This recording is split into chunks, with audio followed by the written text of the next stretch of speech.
Ramadan, Ramadan, Ramadan ya Habib. Ramadan, Ramadan.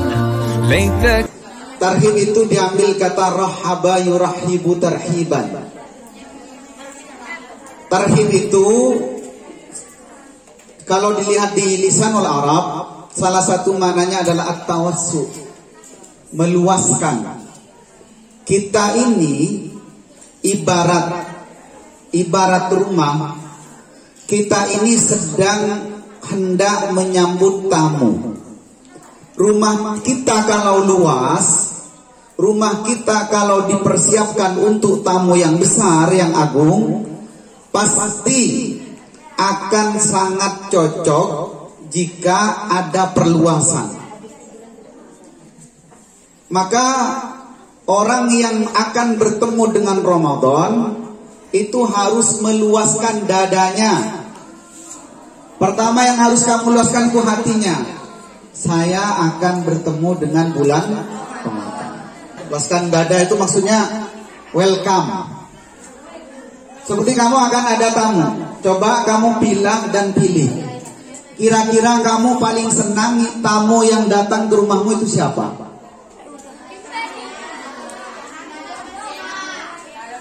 Macam-macam, jawabannya macam-macam. Kalau tamu itu datang yang kemudian kamu bergerak untuk ngecat rumah, rumahnya dibersihkan, kemudian rumahnya dikasih hiasan. Kira-kira tamu yang seperti apa?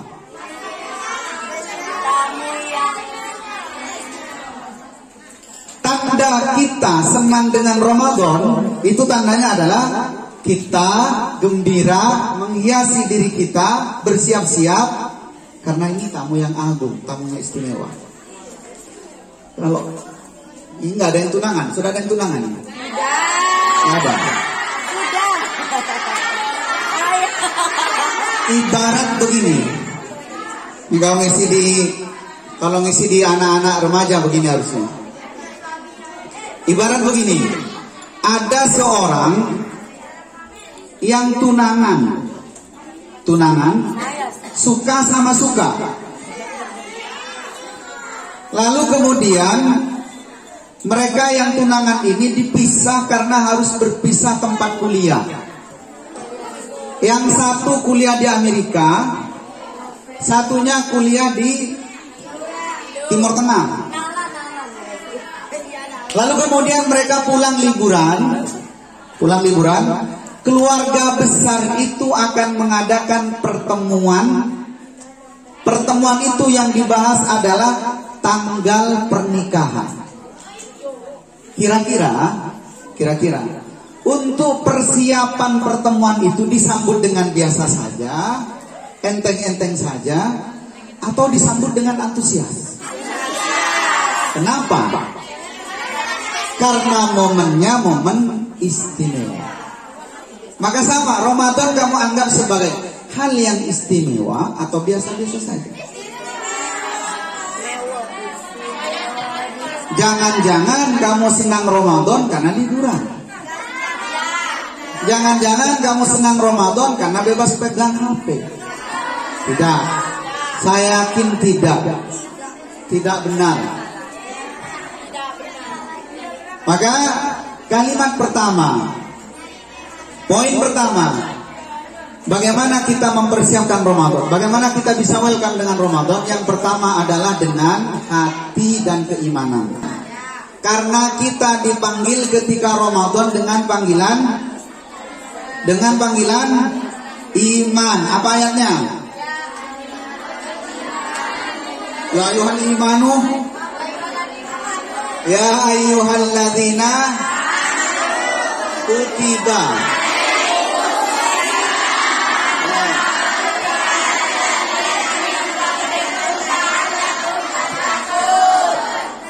Karena bekalnya iman, maka bekalnya hati.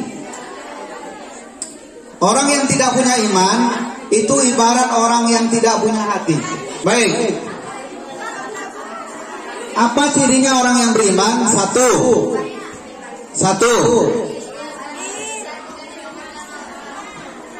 hatinya bergetar ketika disebutkan 2,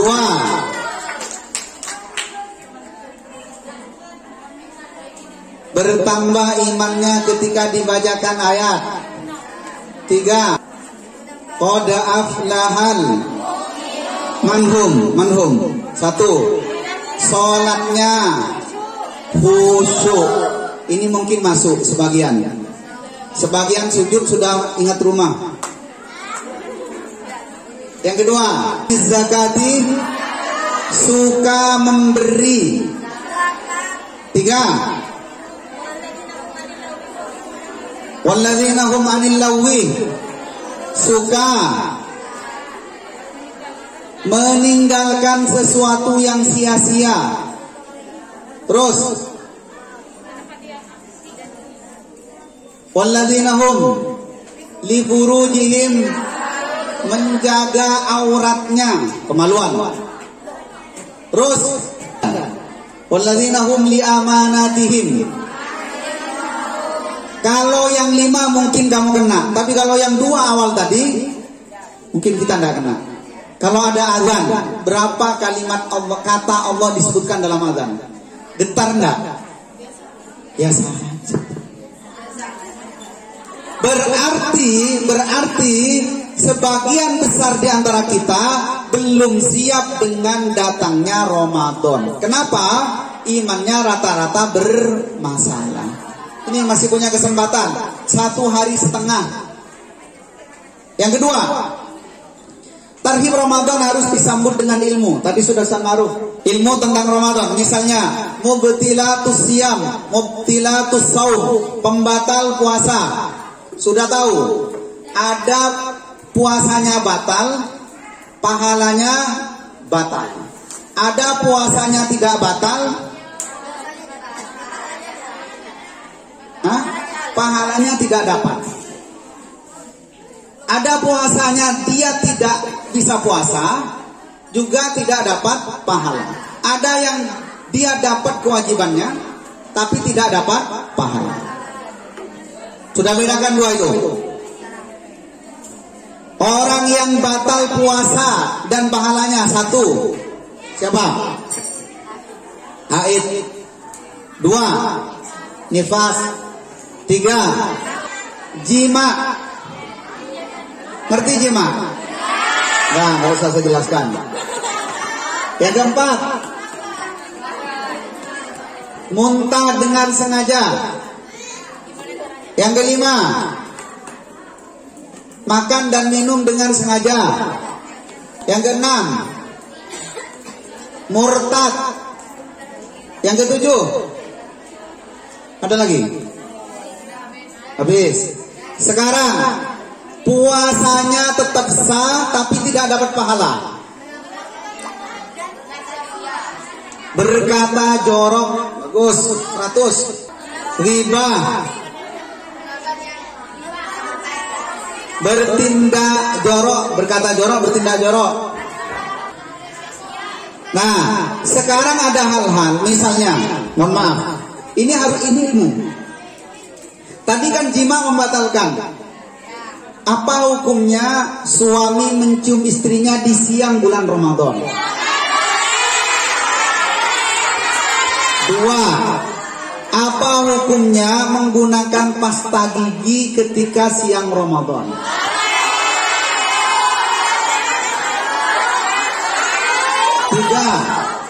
3, apa hukumnya kumur-kumur ketika Ramadan? 4, apa hukumnya mandi membasahi rambut di siang Ramadan? 5, apa hukumnya suntik atau memasukkan infus ketika bulan Ramadan? Jangan hanya teriak bola boleh.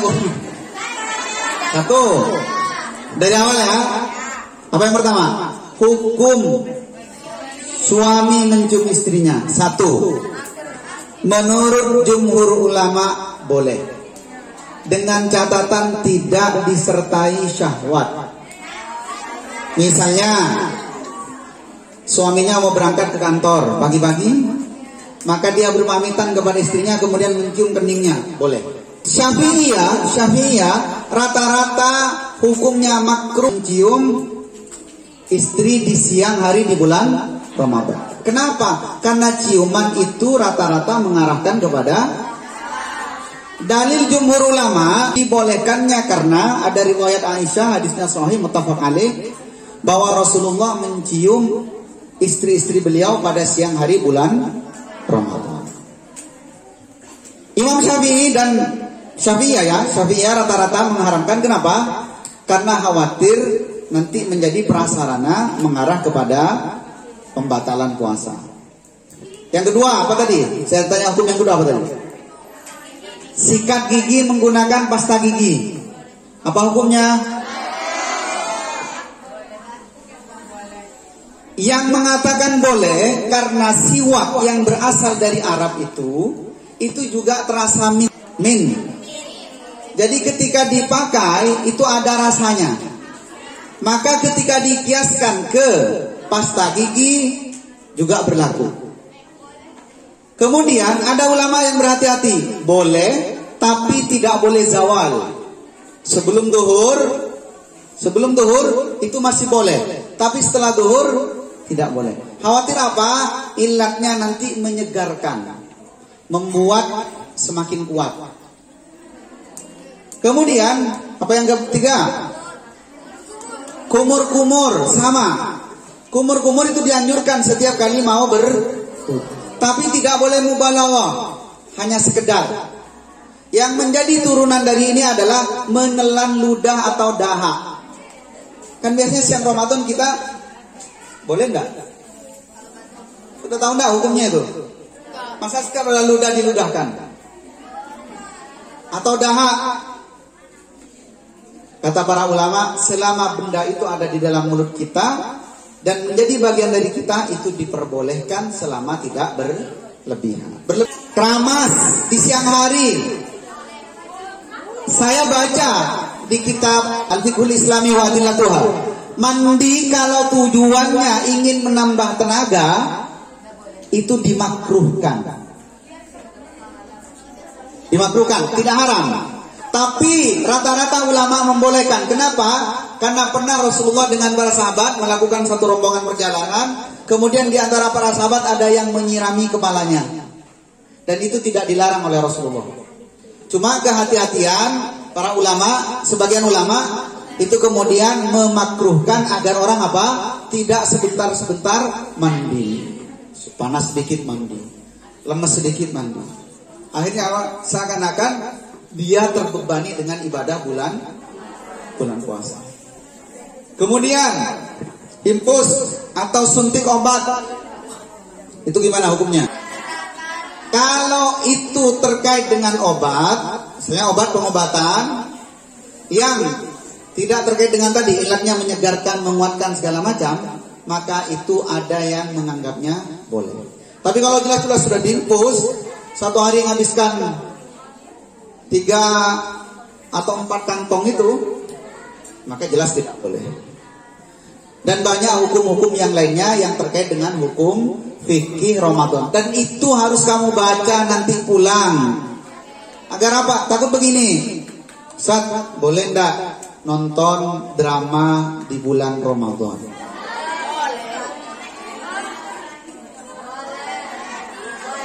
Tadi kan apa? Ciri orang yang beriman apa? Anil lawi, hal-hal yang sia-sia ditinggalkan. Kemudian yang ketiga, buat target. Saya pernah baca asar, ulama itu rata-rata menutup kajian majelis ilmu di bulan Ramadan karena mereka ingin fokus membaca Al-Quran. Tidak ada bacaan yang lebih spesial dibaca di bulan Ramadan melebihi bacaan Ramadan. Dan Al-Quran ini ibarat satu pasangan serasi dunia akhirat. Dunia akhirat. Kalau mau belajar pasangan serasi dunia akhirat, belajarlah dari Ramadan. Dan kenapa? Saya tanya, bulan Ramadan, bulan yang disebut bulan Al-Quran, bulan apa? Al-Quran turun di bulan apa? Lailatul Qadar sebagai simbol turunnya Al-Quran satu kaligus kapan? Ternyata kedua-duanya, puasa dan Al-Quran, nanti menolong orang pada hari kiamat. Dalam hadis Nabi, Al-Quran wasyam yashfa'an. Al-Quran dan puasa sama-sama memberikan syafaat. Jadi satu target bacaan Al-Quran. 2. Nah, saya yakin kalian juga punya tabungan. Sekarang tabunganmu itu jatah berapa persen yang akan kamu belikan nasi bungkus atau belikan mentahan sembako untuk disedekahkan kepada orang yang berpuasa. Buat target sendiri. Yang ketiga, kalau bisa, ini kan masih muda, target bisa iktikaf di 10 hari terakhir kalau tidak berhalangan. Target dari sekarang, niatkan. Saya menyarankan di bulan puasa jangan terlalu banyak ikut kajian. Ikut sekedarnya saja, beberapa hukum tidak apa-apa. Tapi manfaatkan waktu untuk banyak baca Al-Quran, khususnya di 10 hari terakhir. Saya doakan kalian mudah-mudahan satu saat 10 hari terakhir nanti kamu bisa berangkat umroh. Kenapa? Salah satu pemandangan surga dunia itu, kamu bisa menyaksikan orang beribadah penuh 10 hari itu di Masjidil Haram atau di Masjid Nabawi ketika bulan Ramadan. Rata-rata di malam harinya orang nangis semua. Ada orang yang dari India, dari Turki, dari negara-negara yang Islamnya maju itu 10 hari terakhir non-stop baca Al-Quran kecuali untuk buang hajat dan wudu atau berbuka. Baca Quran saja 10 hari tidak berhenti. Ya tidur paling tidur dalam keadaan duduk, tidur sebentar baca. Kalau mau itikaf jangan bawa bantal. Bawa bantal, bawa kasur itikaf. Itu namanya pindah tidur. Jadi memang niat dari rumah untuk berangkat itikaf. Terakhir, sebagai bahan motivasi, saya ada kisah. Satu, beberapa kisah. Biasanya kalau kisah lebih perhatian. Ini yang berkisah, 2 diantaranya pernah ngajar di sini dan menjadi di antara guru saya. Tapi 2-duanya sudah tidak ngajar. Ada 3 orang bersahabat berangkat itikaf di masa mudanya. Seusia di bawah saya dikit lah. Berangkat itikaf bertiga. Kemudian mereka satu dengan yang lain saling mengingatkan untuk tetap ibadah selama itikaf. Kemudian mereka sambil berpegangan tangan ingin membuktikan betapa dahsyat doa ketika waktu itikaf. Lalu kemudian yang satu berdoa, "Ya Allah, saya ingin berangkat haji." Waktu itu dia belum punya penghasilan apapun. Yang satunya doa, "Ya Allah, saya ingin diangkat PNS." Yang satunya karena belum nikah, "Ya Allah, saya pengen cepat punya istri dan punya rumah." 1 tahun itu dikabulkan 3-tiganya. Yang berangkat haji, beliau ini kan peternak burung perkutut. Tiba-tiba ada orang jauh main ke rumahnya. Ini namanya takdir Allah ya. Kemudian orang ini terkesima dengan siulan burung. Ini burung kok siulannya bagus. Akhirnya diceritakan kepada temannya yang seorang biasa ikut kontes kicau burung. Diceritakan, akhirnya bertamu, mereka berdoa. Burungnya laku sekitar 80 juta. Di masa itu berangkat haji bersama istrinya. Padahal dia tidak pernah nyangka, karena tidak punya pekerjaan, biasa saja, ngajar belum PNS juga, biasa saja. Dan tidak ada bayangan untuk berangkat haji. Pokoknya pegangan tangan mau berangkat. Yang kedua, pengen dapat. Dia kan basicnya dari pesantren, pernah ngajar di sini. Ternyata apa? tiba-tiba ada pengumuman bahwa namanya masuk untuk ikut seleksi. Dan dengan mudahnya di tahun itu juga dia diangkat menjadi PNS. Yang ketiga, kalau tidak salah ceritanya ada orang kaya, kemudian baru gagal dengan tunangannya. Perempuan kaya, gagal dengan, karena keluarganya merasa malu, inginnya cepat dinikahkan. Akhirnya cari pasangan laki-laki dengan sekilat mungkin, secepat mungkin. Ternyata nemu orang ini yang doa tadi.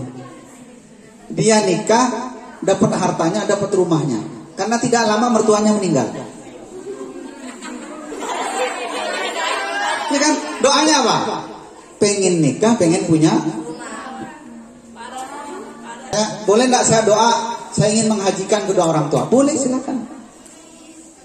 Orang yang beriman itu diantaranya apa? Wa yarzuqhu min haitsu la. Jadi orang yang bertakwa kepada Allah akan diberikan rezeki jalan yang tidak disangka-sangka. Cerita yang kedua, ini tentang Ramadan. Ini kejadiannya di Mesir. Di Mesir itu dikenal dengan negara Islam. Padahal jumlah penduduk muslimnya jauh lebih banyak di Indonesia. Di Mesir banyak orang Kristen, Masehi. Nah, mereka juga ketika kami di sana banyak pelanggaran-pelanggaran yang bentuknya kriminal, pencurian. Suatu ketika ada dua maling masuk ke dalam rumah mau mencuri. Ketika sampai di dalam rumah, di ruangan itu, di rumah itu hanya ada seorang perempuan. Kemudian barang itu diambil. Di sana kan rumahnya apartemen, rumah susun. Barang diambil, diangkut ke bawah, ditaruh di bawah, ambil lagi, diangkut di bawah. Di angkutan yang terakhir itu ternyata teman yang satunya ini tidak turun, noleh ke atas. Gimana teman kok tidak turun-turun? Akhirnya yang satu ini naik ke atas untuk menjemput temannya. Ternyata apa? Yang perempuan diikat tangan dan kakinya, mau diperkosa.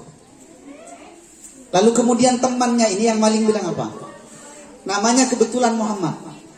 Muhammad, Ramadan. Muhammad, ini bulan puasa. Akhirnya apa? Dia bergegas kemudian lari ke bawah, barangnya dibawa. Tidak jadi melakukan perbuatan terjahat itu karena menghormati bulan. Ini maling, tapi tetap nyuri. Ya kan, setidaknya dia turun dari pelanggaran berat ke pelanggaran yang lebih ringan. Setidaknya begitu. Kalau maling saja menghormati bulan Ramadan, bagaimana kita yang tidak maling? Kita kan bukan maling. Coba kita menghormati Ramadan seperti apa? Kalau di Mesir, mohon maaf, sebulan sebelum Ramadan rata-rata cat rumah sudah berubah. Tulisan depan rumah sudah marhaban ya Ramadan. Selamat datang bulan Ramadan. Banyak orang bagikan Al-Quran, zikir-zikir, selebaran, ibadah-ibadah Ramadan, sunnah-sunnah Ramadan di pinggir jalan. Saya tidak nemukan di Indonesia. Kita ini kalah sama gudang garam Surya, rokok. Ya, gudang garam sudah nulis di pinggir jalan, selamat datang bulan suci. Kita belum apa-apa. Tahu perbedaan negara Islam yang maju dengan enggak? Untuk melihat perbedaannya salah satunya di Ramadan. Kalau orang antusias menyambut Ramadan sebelum Ramadan, maka Islamnya bagus. Kalau menjelang hari raya orang bersedih, ditunjukkan kesedihan menjelang hari raya, itu Islamnya juga bagus. Kita ini sebaliknya, menjelang Ramadan biasa saja, ada yang sedih, "Duh ya Allah, bentar lagi puasa." Tapi kalau sudah mau hari raya, nginep di pasar. Ya cari muter-muter, tidak nemu yang cocok. Jadi kita ini terlalu ramai untuk merayakan apa? Hari rayanya, untuk menyambut Ramadan biasa saja. Ini yang bisa saya sampaikan. Mudah-mudahan bermanfaat. Jangan lupa kamu pulang sekarang sebagai santri. Saya kemarin pembekalan tur dakwah saya bilang, kamu datang ke tempat itu sebagai ustadz. Tidak layak seorang ustadz dinasehati sholat berjamaahnya.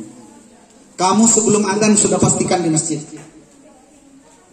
Kamu sebelum mereka datang untuk sahur, kamu sudah pastikan kamu sudah bangun. Karena kamu datang sebagai ustadz dan ustazah. Kalian pulang ke rumah sebagai santri. Jadi jangan kemudian sholat jamaahnya orang tuanya yang ingatkan. Gak layak.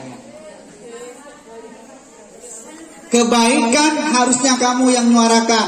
Pak, Bu, saya diajarkan begini di pondok. Ini gak boleh, ini boleh. Ini HP terus ini. Hati-hati. Kalian pulang sebagai nahnu santri. Hadza wallahu a'lam bishawab. Aku lu ma tasma'un wa astaghfirullah li wa lakum wa li sa'iril muslimin wal muslimat innahu wal ghafurur rahim. Wa sallallahu ala sayyidina Muhammadin sallallahu alaihi wasallam. Walhamdulillahirabbil alamin. Subhanakallahumma wa bihamdika asyhadu an la ilaha illa anta astaghfiruka wa atubu ilaik. Assalamualaikum warahmatullahi wabarakatuh.